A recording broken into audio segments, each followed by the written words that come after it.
하나님을 두려워함이 없느니라, 이런 제목으로 로마서 강의를 이어가겠습니다. 하나님을 알지 못하는 이방인들도 또 하나님을 잘 안다고 자부했던 유대인들도 모두 하나님께서 보실 때는 죄인들일 뿐임을 철저하게 파헤쳐서 논증한 사도는 모든 인류가 그렇게 하나님 앞에서 죄인일 따름이라는 사실을 시편과 이사야를 인용해서 오늘의 본문 속에서 결론 짓고 있는 것을 볼 수 있습니다. 누구도 인간 스스로에 대해서 긍정적인 평가를 할 수 없는 원인을 사도는 타락한 인간이 하나님과 이웃에 대해서 행한 모든 추악한 죄악들을 낱낱이 공개함으로써 또다시 그것을 증명하고 있습니다. 사도의 모든 논리는 마치 어느 날 몸에 심각한 증상이 일어나서 병원에 가서 여러 가지 자세한 검사를 하는 결과 무거운 표정으로 환자에게 의사가 몸에 이러이러한 질병이 발생했고 상당히 그 병이 진행이 되었다고, 지금 내 몸에 일어난 어떤 심각한 질병에 대해서 단도직입적으로 냉정하게 말해주는 그것과 의사의 그 말과 매우 유사한 것이었습니다. 죄 아래의 인간, 전적으로 부패하고 타락하고 무지하고 무능한 인간의 그 본래의 모습을 사도는 조금도 숨기지 않고 조목조목 그것을 끄집어서 드러내고 있었습니다. 로마서의 앞부분은 이렇게 인간의 타락의 실체를 숨김없이 폭로하고 있습니다. 그 이유가 무엇 때문일까요? 인간의 추악함을 이토록 적나라하게 보여주는 것은 인간 스스로는 그 전적인 타락과 무능함에서 절대로 벗어날 길이 없다는 것을 분명하게 알게 하기 위함입니다. 그래서 그 사실을 인정함으로 결국은 구원의 필요성을 분명하게 인식하게 하기 위함인 것이죠. 이 불편한 진실을 정직하고 진실하게 인정하고 받아들이면서 철저하게 자신을 낮추어서 겸비케 되는 자들에게 구원은 형언할 수 없는 감격이고 기쁨이고 감사가 될 것이기 때문입니다. 얼마나 병이 심각한지를 정직하게 설명해 주는 것은 그 환자로 하여금 절망에 빠지게 하기 위함이 아닙니다. 자신에게 발생한 질병에 대해서 정확하게 알고 이제부터 최선을 다해서 의사의 지시를 따라서 살기 위한 투병을, 몸부림을 진지하게 시작하게 하기 위함이죠. 최악의 현 상태를 설명한 이후에 환자를 살리고자 하는 의사의 말은 무엇입니까? 당신의 치료를 맡은 담당 의사로서 절대로 포기하지 않고 끝까지 모든 노력과 최선을 다해서 당신을 살릴 터이니 당신도 절대로 포기하지 말고 모든 고통을 견디면서 병마와 싸워달라는 엄숙한 요청일 것입니다. 하지만 죄 아래서 사망 선고를 받은 인간은 자기의 병을 위해서 싸울 능력조차도 없습니다. 인간은 죄와 율법 아래서 완전히 무능한 존재일 따름입니다. 복음은 살아보지 않겠느냐라는 청유가 아닙니다. 당신은 죽었습니다. 그런데 다시 사는 길이 있습니다. 그것은 예수 그리스도를 믿는 것입니다. 따라서 당신에게는 선택의 여지가 없습니다. 믿으면 살고 믿지 않으면 영원히 멸망당하는 것입니다. 라고 말하는 그것이 복음입니다.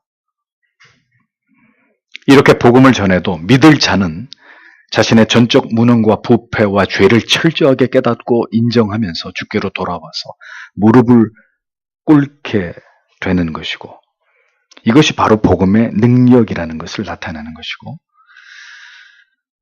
말씀을 통해서 생명을 불어넣으시는 하나님의 위대한 구원의 역사가 그렇게 그 영혼 가운데 일어났다는 것을 증명하게 되는 것입니다. 그래서 복음은 어떤 감언이설의 설득이나 제발 교회에 나와 달라는 간절한 부탁이 아닙니다. 하나님의 은혜를 통해서 믿음을 갖게 되면 영생을, 끝내 믿지 않으면 영원한 지옥의 형벌을 받게 되는 필연적 결과를 선명하게 밝히는 선언입니다. 사도는 이 모든 이야기들을 통해서 결국 그 이야기를, 바로 이 주제를 로마인들에게 전하고자 했던 것입니다. 오늘의 본문으로 들어가 보겠습니다. 9절에서 11절을 다시 보십시오. 그러면 어떻게 되는 것입니까? 우리는 더 낫습니까? 결코 그렇지 않습니다. 유대인이나 헬라인이나 다 같이 죄 아래 있다고 우리는 이미 고발했습니다. 이것은 다음과 같이 기록된 바와 같습니다. 의로운 사람은 없다. 단 한 사람도 없다. 깨닫는 사람도 없고 하나님을 찾는 사람도 없다. 이렇게 번역이 됩니다. 자, 유대인들이 반론을 제기할 수 있었던 모든 예상되었던 궤변들에 대해서 사도는 모든 변론을 마치고 이제 다음으로 이방인 유대인과 함께 전적으로 무능하고 부패한 죄인들의 범죄에 이제 자기를 포함한 로마에 있는 그리스도인들까지 까지를 마지막으로 자기의 변론의 대상에다가 다 포함시키면서 그의 논리를 사도가 진행해 나가고 있는 것을 보여줍니다. 지금까지 바울이 하는 모든 말들을 경청하고 있었던 바울의 추종자들과 로마의 성도들에게까지 이제 바울은 말하기를 우리라고 해서 앞에서 얘기한 저들과 별반 다르지 않다는 것을 강조하고 있습니다. 유대인이나 헬라인이나 모두가 보편적으로 죄의 지배 아래 있음을 사도는 우리가 이미 선언했다고 말합니다. 지금까지 유대인이나 헬라인이나 모두가 하나님 앞에서 명백한 죄인임을 사도가 그것을 분명하게 증명해 왔다는 의미죠. 죄 아래 있는 인간은 강력한 죄의 영향을 받아서 사악하고 포악하고 강팍하고 잔인하고 지극히 이기적인 삶을 살아가게 됩니다. 죄는 하나님과 분리된 이후에 하나님께로부터 점점 더 멀어지게 해서 결국은 인간을 멸망과 영원한 저주 아래로 끌고 갑니다. 그러니까 이 죄가 얼마나 무섭고 강력한 것인가 하면 그 어떤 인간도 이 죄의 지배를 벗어나지 못해서 그 죄의 굴레 아래에서 살아가고 있으니 연약하고 무지한 인간 앞에서 언제나 죄는 그렇게 위세등등하고 싸움에 이긴 적의 장수처럼 당당한 모습을 보여왔다는 것을 우리가 알 수 있습니다. 그래서 인간에게서는 어떤 희망도 우리는 노래할 수가 없는 것입니다. 인간들끼리 얼마든지 마음과 뜻을 모아서 서로 사랑하고 평화롭게 살아갈 수 있다고 인간은 그렇게 스스로 얼마든지 변화될 수 있는 선한 존재라고 그렇게 어리석고 우매한 소리들을 높이지만 이것은 가당치 않은 인간들의 주장일 따름입니다. 인간은 결국 그럴 수 없는 존재들이기 때문입니다. 모든 인본주의의 사상의 뿌리는 이렇게 인간 안에서 인간 스스로의 가능성에 무게를 두는 것입니다.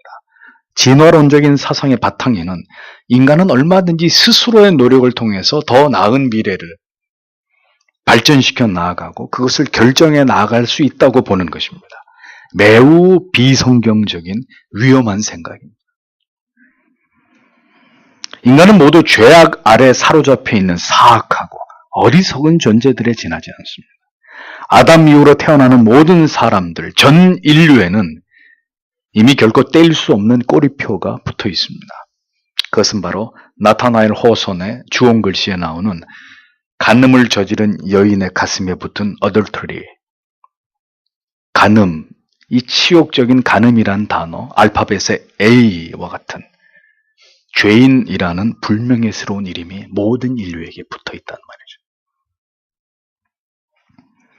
이 죄인이라는 호칭을 사람들은 끔찍하게도 싫어합니다.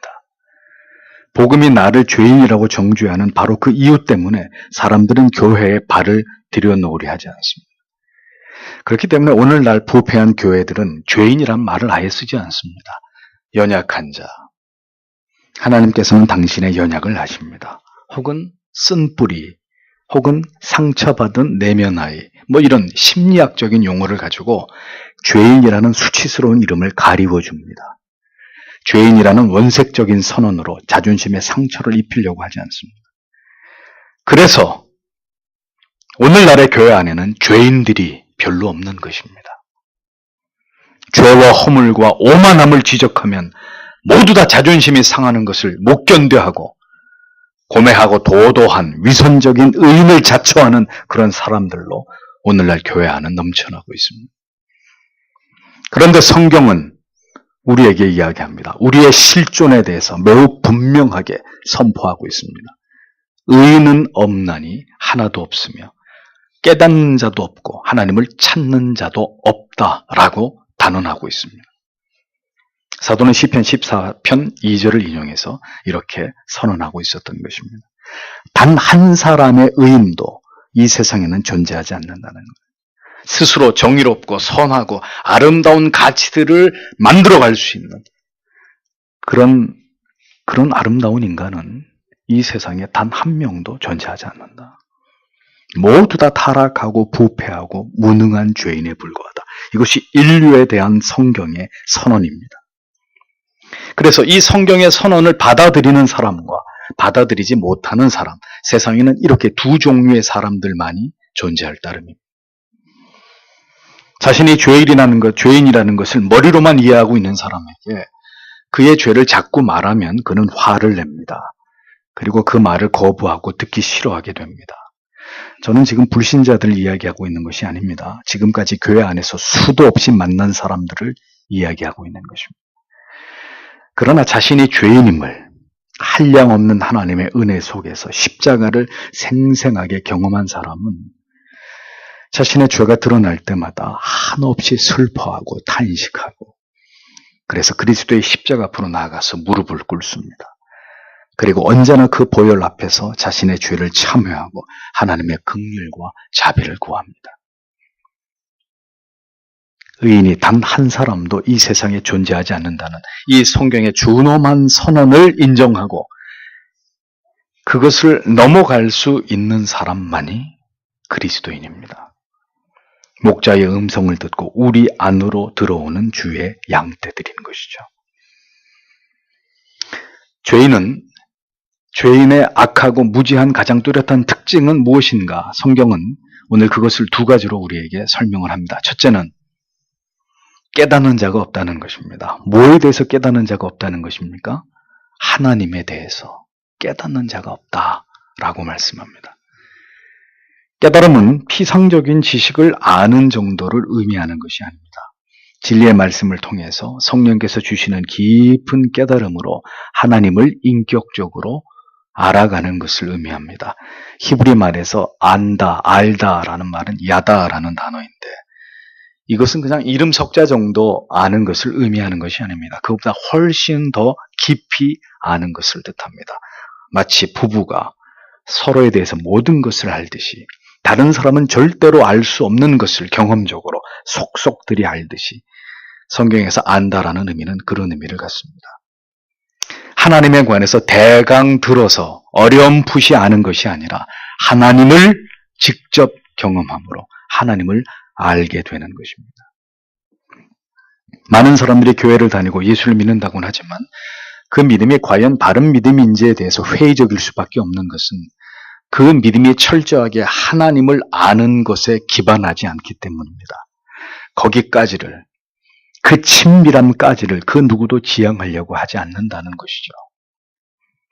성경의 진리 속에서 선명하고 정확한 교리를 통해서 우리의 지성이 하나님을 알아가고 그리고 그 지성의 깨달음에서 오는 마음과 영혼의 깊은 감동을 통해서 하나님이 존재하시고 살아 역사하시고 섭리하시는 은혜들을 우리의 삶에서 경험하는 것이 아니라면 그러한 믿음은 결코 하나님을 깨달아가는 더 깊이 하나님을 알고 경험해 가고 있는 믿음이라고 말할 수 없는 것이라는 거죠. 자연인들은 말할 나위가 없고 심지어 교회를 다니는 신자라 하는 사람들조차도 하나님을 깨달아 아는 것에 무지합니다. 그것에 마음을 두지 않습니다. 모두가 피상적이고 관념적인 지식적인 믿음을 추구하고 그 안에 안주할 따름입니다. 오늘날 도무지 이해할 수 없는 것이 십자가를 경험하지도 않은 목회자들이 십자가에 대해서 설교를 하고 구원에 대한 책을 쓰는 것입니다. 이것은 코미디 같은 일입니다. 바로 이런 것에서 신앙의 질적 저하가 일어나고 신앙의 화석화가 더욱 가속되는 것이고 저급한 신앙의 모습과 건강하지도 올바르지도 않은 그러한 성도의 무지하고 어리석은 삶이 파생될 수밖에 없는 것이라는 거죠. 하나님을 멸시하고 하나님에 대해서 완전히 무지한 사람이나 교회를 다닌다고는 하지만 성경이 말씀하고 있는 하나님에 대해서 성경이 말씀하고자 하는 하나님에 대한 지식에 대해서 무지한 사람이나 모두 다 하나같이 깨닫지 못하는 사람들일 뿐입니다. 하나님을 알면 하나님에 대해서 우리가 진정으로 알아간다면 도저히 그렇게 살아갈 수 없는 모순되고 심히 악하고 폐역한 삶이 교회로부터 신자로부터 세상으로 썩은 물처럼 흘러들어가고 있습니다. 이것이 교회가 세상을 더 부패하게 하고 오염시키고 있는 작금의 현실인 것입니다. 그러므로 우리는 더 힘써 하나님의 뜻을 깨달아 아는 일에 천착하는 성도들이 되어야 합니다. 하나님에 관해서 정교한 지식을 그저 듣는 것만으로 대리 만족하는 신앙이 아니라 하나님을, 그 십자가의 실체를 만나고 경험하는 신앙으로 나아가야 하는 것입니다. 여러분에게 자주 말씀드리는 바는 이것입니다. 여러분이 성경을 기반한 가장 훌륭한 개혁파 신학과 청교도적인 신앙과 교리에 관해서 훌륭한 목사님들의 탁월한 설교를 들을 수 있을 것입니다. 주옥 같은 청교도대 저작들에 심취하면서 여러분의 영혼이 많은 깨달음과 감동을 얻을 수도 있을 것입니다. 그러나 그 깨달음대로 치열한 삶을 하나님 앞에서 살아가기 위해서 어떤 대가를 지불하든지 신앙의 좁은 길로 행하기 위해서 분투하는 삶을 살아가는 것이 아니라면 그것은 절대로 내 것이 될 수 없는 것입니다. 그 목사님의 깨달음이고 그 저자의 탁월한 지식이 될 뿐입니다. 우리는 그러한 지식에만, 하나님을 아는 고상한 지식을 아는 것에만 만족하고 그것에 스스로 위로를 받고 있는 것에만 머물러 있는 것은 아닌지를 진지하게 생각해 볼 필요가 있다는 것입니다. 그리스도인은 그리스도의 향기가 있어야 합니다. 그 많은 설교를 듣고 그 많은 진리를 우리가 읽고 듣고 보았다면 하나님에 관해서 아는 것을 넘어서 그 하나님을, 훌륭한 신앙의 선조들이 그렇게 우리에게 들려준 예수 그리스도의 잊을 길이 없는 그 십자가의 사랑을 내가 그것을 경험하는 일이 반드시 있어야 한다는 것입니다. 그 십자가 아래서 뚝뚝 떨어지는 그리스도의 선혈이 내 얼굴을 타고 흐르고 그 사랑에 대한 감격의 눈물이 내 마음을 적시우는 그 감격적인 사랑의 그 은혜가 경험되는 은총을 누리는 자들이 되어야 한다는 것입니다. 그것이 하나님을 깨닫는 것입니다. 십자가를 경험하고 그 사랑을 아는 것입니다. 그 넘치는 은혜가 결국은 나를 변화시키고 나를 위한 삶이 아닌 하나님의 영광을 위한 삶을, 그리고 이웃을 사랑하기 위한 삶으로 온전히 헌신되도록, 그것이 더 없는 기쁨이 되도록 나의 삶을 이끌어가는 원동력이 되게 해야 하는 것입니다. 여전히 우리는 지식과 삶이 괴리되어 있는 것을 봅니다. 수도 없이 그리스도의 사랑을 들었어도 지체의 허물을 용납하지 못해서 미워하고 반목하고 서로 교제하지 못하는 이런 명백한 모순들을 우리 안에서 보지 않습니까? 지식과 삶이 괴리되어 있는 것은 진리를 경험한 자의 삶이 아닙니다. 진리를, 십자가를 경험하고 있는 성도의 삶의 모습이 아닙니다. 여러분은 진정으로 하나님을 경험하고 있는 그리스도인이십니까? 그것에 대해서 깊이 생각해 보셔야 할 것입니다. 두 번째는 하나님을 찾는 자들이 없다는 것입니다.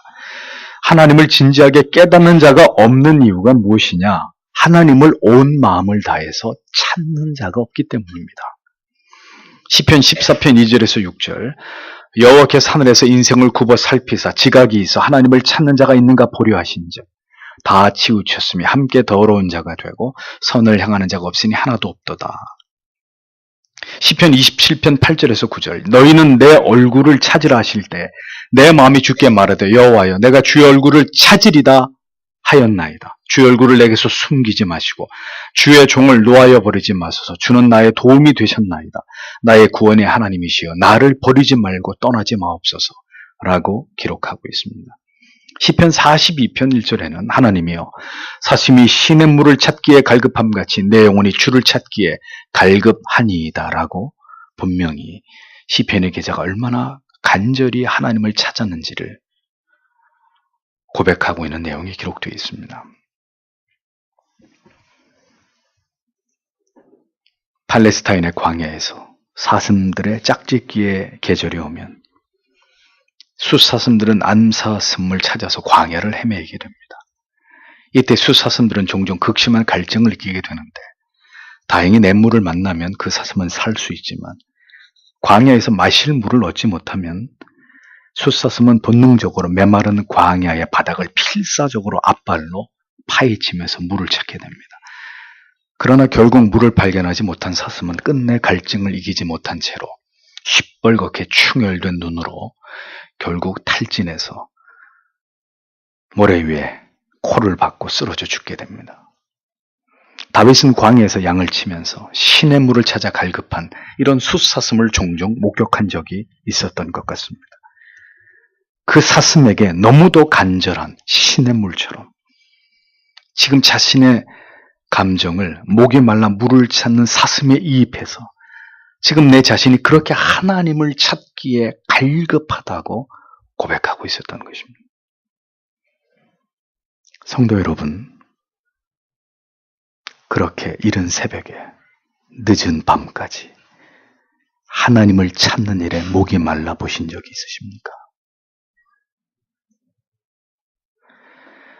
주께서는 천국에 들어가는 방법을 제자들에게 일러주시면서 다음과 같이 말씀하셨습니다. 마태복음 7장 7절에 구하라 그러면 너에게 주실 것이요 찾으라 그러면 찾을 것이요 문을 두드리라 그러면 너에게 열릴 것이니. 하나님을 만나게 되는 일은, 천국을 확신하면서 영생의 기쁨을 얻게 되는 일은 그 어떤 진지함과 성실함과 아무런 노력도 없는 게으르고 나태하고 방관자적인 삶으로 획득되는 것이 아니라는 것을 성경은 분명히 말씀했습니다. 그 길은 끊임없이 포기하지 않고 구하고 찾고 두드려야 하는 길이라고 주님이 분명히 명시하셨습니다. 잠언 8장 17절은 나를 사랑하는 자들이 나의 사랑을 입으며 나를 사랑하는 자들이 나의 사랑을 입으며 나를 간절히 찾는 자가 나를 만날 것이니라 라고 기록되어 있습니다. 잠언 28장 5절에는 악인은 공의를 깨닫지 못하나 여호와를 찾는 자는 모든 것을 깨닫느니라. 시편 34편 10절에 젊은 사자는 궁핍하여 줄일지라도 여호와를 찾는 자는 모든 좋은 것에 부족함이 없으리로다 라고 분명히 말씀하고 있습니다. 하나님을 찾는 자에게 반드시 진리의 깨달음을 주신다고 성경은 약속하고 있습니다. 힘과 패기와 용기가 넘치는 젊은 사자와 같은 무신론자들은 결국 그들이 원하는 먹이를 찾을 수 없어서 그들의 영혼과 육체가 굶주리는 일이 있어도 하나님을 경외하고 그를 찾는 자에게는 하나님이 예비하신 모든 좋은 것들에, 신령한 것들에 그들의 영혼과 육체가 부족함이 없을 것이라고 성경은 분명하게 약속하고 있습니다. 그럼에도 불구하고 사람들은 하나님을 찾지 않습니다. 그리고 하나님에 대한 반감을 가지고 여전히 진리에 대해서 적대적인 태도를 버리지 않고 있습니다. 인류의 역사가 시간이 흘러갈수록 인간들은 더욱 하나님을 멸시하고 기독교의 진리의 도를 점점 더 비웃고 있습니다. 인간이 제일이 되고자 하는 세상에서 기독교의 진리와 하나님의 존재는 거추장스러운 존재일 뿐으로 그렇게 여겨지고 있습니다. 기독교는 인간을 떠받친다는 모든 진보적인 사상과 분명한 대척점에 서 있다는 것을 기억하십시오. 인간을 가장 높은 자리에 떠받들려는 모든 무신론적이고 인본주의적인 사상의 배후에는 사탄이 있습니다. 그 악한 영이 점점 더 인간들을 파괴시키고 진리를 멸시하고 하나님과 멀어지게 만들고 있는 현상들을 우리는 우리가 살아가고 있는 이 시대 속에서 똑똑히 보고 있습니다. 인권이라는 미명하에 서방의 여러 나라들에서부터 동성애가 합법화되었고 차별금지법을 통해서 기독교의 유일 신관과 다른 종교에 대한 배타적인 교리에 재갈을 물리려고 하는 일들이 이제 일어나고 있습니다. 타락한 인본주의의 아류인 페미니즘의 정신은 여성 해방을 목적으로 가정을 파괴시키는 일에 서서히 그 실체를 드러내고 있습니다. 이 모든 일들이 왜 국가를 통해서 이루어지고 있는지를 보십시오. 모두가 하나님을 버렸고 하나님을 알고자 하지도 않고 하나님의 존재하심을 찾지도 않기 때문입니다. 하나님을, 진리를 깨닫고자 하는 자도 없고 하나님을 찾는 자도 없는, 하나님께서 보실 때 그 어떤 의인도 존재하지 않는 세상은 그렇게 완전하게 타락했고 부패한, 희망이 없는 길로 브레이크가 파열된 폭주하는 기관차처럼 그렇게 질주하고 있는 것입니다. 사랑하는 성도 여러분, 부디 지금의 이 세상에서 일어나고 있는 일들을 어떤 이념의 잣대나 진영의 논리를 가지고 왜곡되게 이해해서는 안 됩니다. 기독교인들은 영적인 분별력을 가지고 세상을 판단하는 자들이 되어야 합니다. 세상은 지금 그렇게 더욱 진리로부터, 하나님께로부터 필사적으로 멀어지려고 하고 있다는 것입니다. 성경은 이러한 인간의 상태를 다음과 같이 일갈합니다. 12절에 모두 곁길로 치우쳐 쓸모없이 되어버렸다. 선을 향하는 사람이 없다. 단 한 사람도 없다. 라고 기록합니다. 인간을 지으시고 그들을 통해서 영광을 받으시기를 기뻐하셨던 하나님의 모든 계획과 뜻은 인간의 타락과 부패로 말미암아서 모두 다 쓸모없는 것이 되어버렸습니다. 인간의 존재는 그렇게 아무런 필요가 없는 무가치한 상태에 이르게 되었다고 성경은 분명하게 적시하고 있습니다. 하나님을 떠난 모든 인생은 곁길로 치우쳐버린 쓸모없는 존재들에 지나지 않는다는 것입니다. 아무 쓸모없는 고물 같은 인생들, 그 어떤 의도, 선도 찾아볼 수 없는 폐기 처분된 그런 존재들과 같은 아무런 소망 없는 그자들에게 이제 구주께서 찾아오셨다는 이야기를, 그 놀라운 사랑과 형언할 수 없는 감동의 이야기를 이제 사도는 시작하려고 하는 것입니다.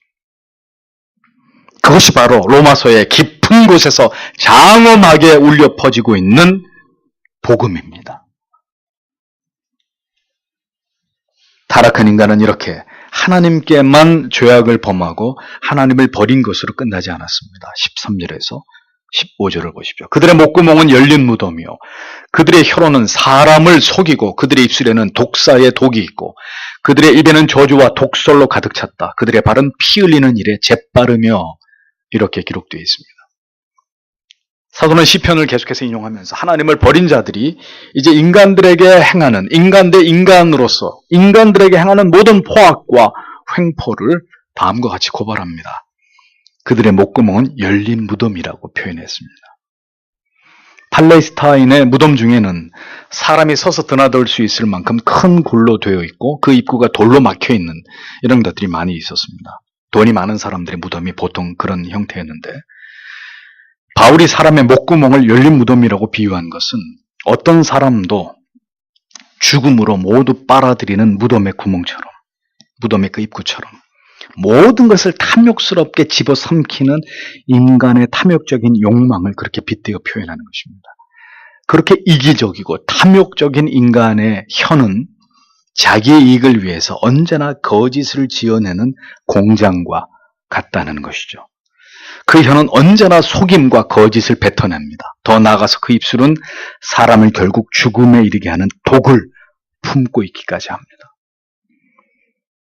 사람을 살리고 위로하고 축복하는 말보다는 사람을 죽이는 미움과 분노와 증오의 표독한 말들이 타락한 인간의 입안에 가득함을 의미하는 것이죠.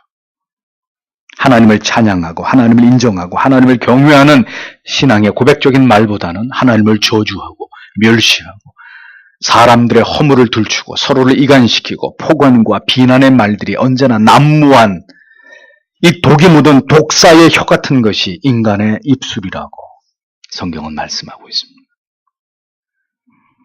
얼마나 많은 상처들이 입을 통해서, 입에서 비롯된 말을 통해서 치명적인 독처럼 다른 사람을 아프게 하고 내 마음을 아프게 하는지를 생각해 보십시오. 우리의 입에 가득한 욕설과 저주의 말들, 온갖 추악한 시궁창 냄새가 나는 그런 우리의 언어들을 생각해 보십시오. 사람을 칼로 죽이는 것만이 살인이 아닙니다. 누군가를 향해서 미워하는 말을 하기만 해도 주께서는 그것은 곧 살인이라고 말씀하신 그 이유가 무엇인지를 생각해 볼 필요가 있습니다. 누군가가 내 눈앞에서 사라지기를 바라는 마음. 여러분, 그게 살인이 아니면 뭡니까? 저 인간은 꼴도 보기 싫다. 다시는 보고 싶지 않다. 살인입니다. 피 흘리는데 빠른 발이란 다른 사람에게 피해와 아픔과 고통을 주는 일에 전혀 주저함이 없다는 것을 뜻합니다. 사람을 해하는 일에 복수하고 보복하는 일이 있어서 조금도 참지 않으려고 하는 잔인하고 포악한 인간들의 마음을 가리킵니다. 그러니까 하나님을 향해서도 그리고 사람을 향해서도 이렇듯 타락하고 부패한 인간들은 그 극악함을 드러낼 수밖에 없는 그런 추악한 존재에 지나지 않다. 성경은 적나라하게 이것을 묘사하고 있는 것입니다. 가장 위대한 계명인 하나님 사랑과 이웃 사랑의 대의를 이렇게 철저하게 파괴시키고 무너뜨리고 있는 것이 죄 아래서 살아가고 있는 인간들의 삶의 모습이다 라고 성경은 분명하게 그것을 보여줍니다. 이러한 하나님과 인간을 향한 인간의 죄악됨은 결국 그 스스로에게 상당한 보응으로 임하게 되었다는 것을 성경이 이어서 말씀하죠. 16절 17절에 그들의 길에는 파멸과 비참함이 있다. 그들은 평화의 길을 알지 못한다 라고 기록하고 있습니다. 하나님을 부정하고 인간의 생각을 절대시하고 자기 자신만의 이기적인 삶을 살아가기에 급급할 때 여러분, 인간은 절대로 행복해질 수 없습니다. 그 길에는 파멸과 극도의 처참한 결과만이 있을 뿐이라고 성경은 분명하게 경고하고 있습니다. 자기 이익만을 위해서 살아가는 자들의 삶에 다른 사람들과 평화를 모색하는 길은 존재하지 않는다는 것입니다. 끊임없는 시비와 정쟁과 다툼과 갈등만이 존재할 따름이죠.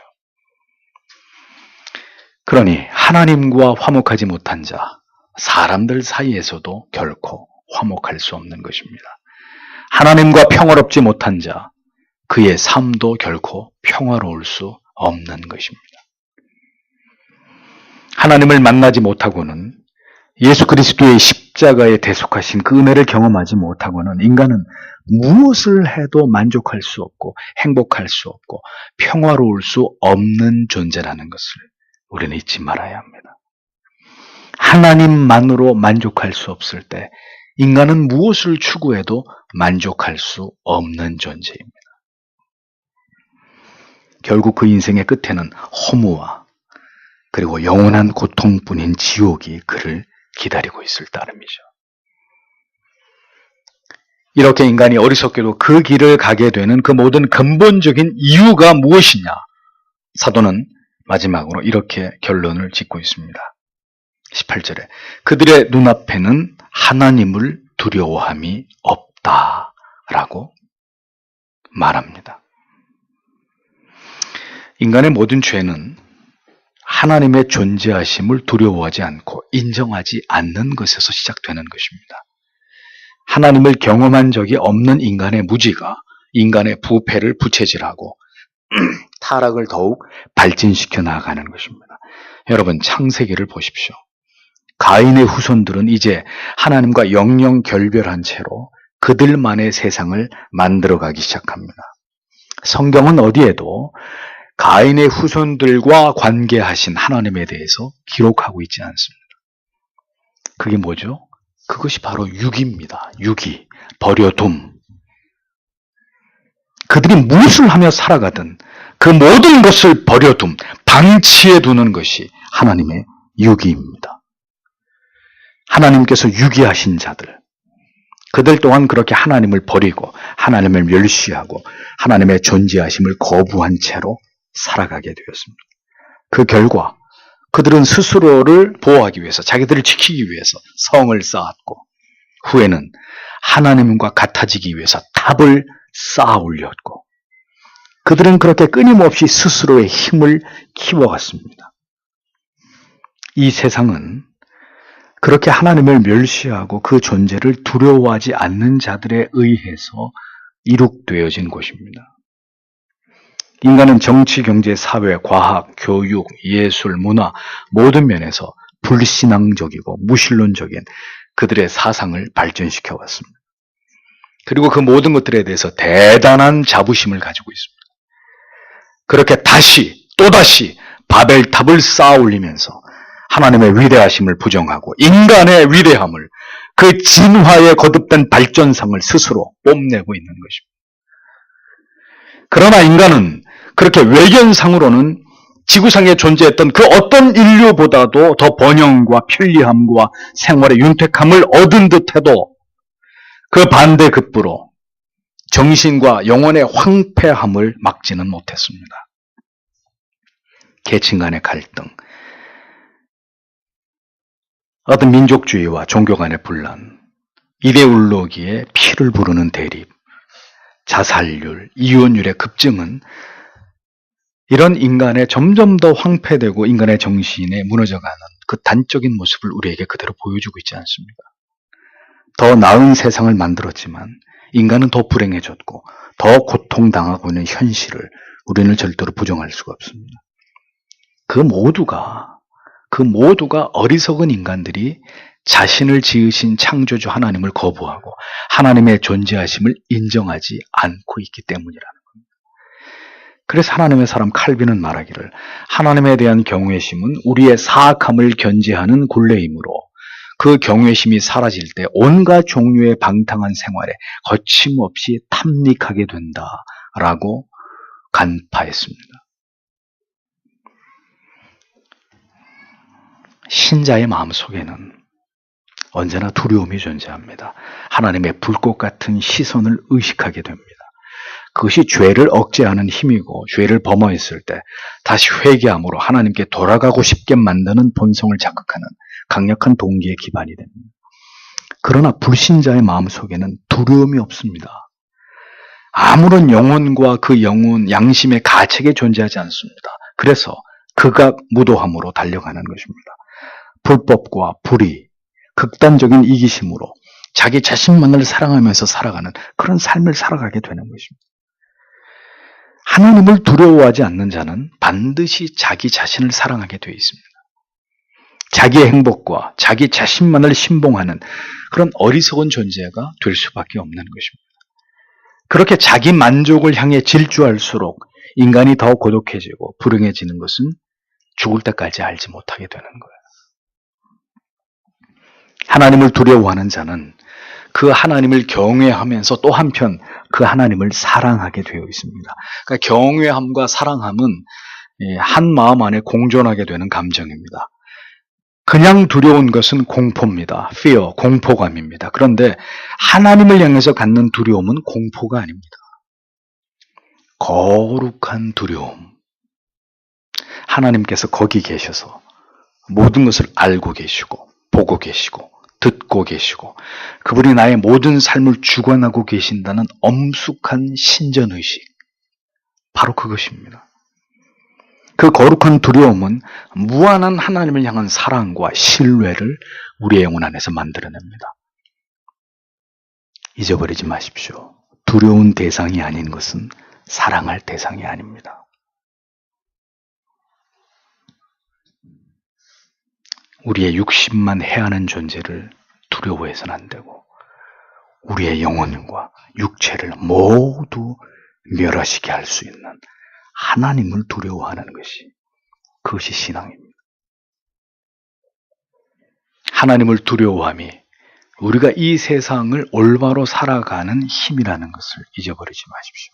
하나님을 두려워하는 마음을 통해서 하나님께서 오늘도 우리를 보호하고 계시고 우리의 영혼을 지키고 계신다는 것을 기억해야 합니다. 이방인이나 유대인이나 오늘 이 성경의 말씀을 듣고 있는 우리들이나 모두 이 죄 아래 있었던 자들입니다. 영원히 사망의 굴레 아래서 그렇게 짐승처럼 살아가던 존재들이었습니다. 우리는 그렇게 언제나 내가 중심이 되어서 나를 위해서, 나의 유익만을 위해서, 내가 옳다고 믿는 가치들만을 위해서 달려왔습니다. 그런데 그 결과가 뭡니까? 비참함입니다. 누구도 알아주지 않는 허무함입니다. 그 속에, 그 모든 시간 속에 하나님이 계시지 않았기 때문입니다. 그 모든 시간이 그래서 모두 우리의 죄와 허물들일 뿐인 것입니다. 그리스도 밖에서 우리는 항상 근심했어야 했고, 항상 염려했어야만 했고, 항상 두려워해야 했습니다. 우리의 뜻대로 되는 것은 아무것도 없었습니다. 잠시 뜻대로 되어 행복할 때도 있었지만 곧 예기치 못했던 어려움과 고난과 시련으로 말미암아서 또다시 고통을 당하고 우리가 원치 않는 상황으로 내몰려야 되는 그런 일들이 우리 인생 속에서 계속되지 않았습니까? 하나님을 두려워하지 않고 살아온 나의 모든 삶이 그렇게 잘못된 것이었다는 것을 우리에게 가르쳐주고 있는데도 우리는 좀처럼 그것을 인정하려고 하지 않습니다. 오직 하나님의 은혜가 임할 때 우리는 우리 자신을 정직하게 돌아볼 수 있습니다. 하나님 없이 살아온 그 모든 삶이 하나님을 두려워하지 않고 내 마음대로 달려온 나의 인생이 결국은 이렇게 아무것도 아닌 것을 발견하게 되는 것입니다. 바로 그 순간이 이제 하나님께로 나아가야 할 때인 것이죠. 십자가 아래서 수고하고 무거운 모든 짐을 내려놓아야 되는 순간인 것입니다. 사도가 인간의 모든 삶과 그 타락한 인간성의 실체에 대해서 낱낱이 고하면서 우리를 좌절시키는 이유가 무엇입니까? 그 인간의 추악한 민낯을 드러내는 까닭이 무엇입니까? 우리에게 진정한 살 길이 무엇인지를 제시해 주려고 하기 때문입니다. 이 절망 속에서 우리가 벗어날 길이 과연 어디인지를 이제 하나님의 사람, 사도가 그것을 알려주기 위함입니다. 인간은 무엇이든지 자기에게 익숙한 것에서 벗어나려고 하지 않습니다. 낯선 것을 좋아하지 않습니다. 그래서 하나님 앞으로도 나아가려고 하지 않는 것입니다. 그 존재하심을 인정하려고 하지 않는 것이죠. 존재하는 나는 인정해도 존재하시는 하나님은 끝까지 인정하고 싶지 않은 것이 죄인들의 속성. 굳이 자신을 죄인으로 인정하고 무릎을 꿇으면서 하나님의 존재하심 앞에 엎드리고 싶지 않는 것. 그것이 죄인들에게 마지막 남은 오만한 자존심이란 말이죠. 그러하기에 하나님께서는 그 사랑하는 자녀들로 하여금 그들이 익숙했던 모든 삶을 차례로 무너뜨리시고 이제껏 경험하지 못했던 낯선 환경으로 그를 종종 이끌어 가시는 것입니다. 우리의 삶에 큰 변화를 그분이 만들어 가시는 것이죠. 더 이상 이대로 살아가지 말라고 사인을 보내시는 것입니다. 이제 누구도 두려워하지 않던 삶에서 하나님을 두려워하는 삶으로 내 인생의 주인이 바뀌게 되는 생애적인 순간을 하나님의 택하신 자녀들 안에서 만들어 가시는 것입니다. 그 속절없이 인생이 무너져 가고 있는 그곳에서 이제 그만 벗어나도록 하나님이 섭리하시는 것입니다. 하나님을 두려워하면 세상에 무엇도 두렵지 않지만 하나님을 두려워하지 않으면 세상의 모든 것이 두렵고 염려스럽고 걱정될 수밖에 없는 것이 초라한 인생의 한계입니다. 여러분은 누구를 두려워하면서 살아가고 계십니까? 오늘도 내 영혼이 눌리는 것은 무엇을 향한 두려움 때문인지를 생각해 보십시오. 하나님과 사람들에게 죄를 지으면서 살아온 죄인들에게 진정한 자유와 평화를 얻을 수 있는 것은 오직 우리의 모든 죄를 도말하신 구주 예수 그리스도의 품 외에는 어디에도 존재하지 않는다는 것을 기억하십시오. 오늘도 그 주께로 피하는 모든 자들에게 주님께서는 그들의 모든 죄를 용서하시고 모든 괴롭고 지치고 고통당한 영혼들의 진정한 안식처가 되어주시는 것입니다. 오늘도 이 말씀을 듣는 여러분 모두가 그리스도 예수의 복음 안에서 그 참된 기쁨과 위로와 평강을 누리시면서 이 세상을 지나 영원한 나라를 바라보는 거룩한 나그네들이 되시기를 간절히 축복합니다. 기도하겠습니다.